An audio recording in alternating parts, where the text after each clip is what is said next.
Hi everyone, let's talk about how to fix Scruff messages not sending. If your Scruff messages are failing to send, you can start by updating the app because older versions of the app might block chat messaging. Just go to your app store and then search for Scruff, and if you see an update option available here, just tap and update to get the latest version. Now the next what you can do is check your internet connection. Messages fail if your Wi-Fi or mobile data is unstable chat and inbox feature. So what you can do is just turn your mobile data off and on or switch between your Wi-Fi and your mobile data to establish the connection chat and inbox features. Now the next what you can do is clear device cache.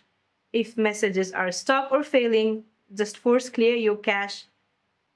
Now, the next what you can do is clear the device cache. If messages are stuck or failing, just head to your Scruff app, then tap on your profile tab at the top right corner, then tap on the settings. Now, go to device and then tap clear device cache, then tap clear again to complete the process. So that's it for this video, guys. I hope you like this video. See you in my next one.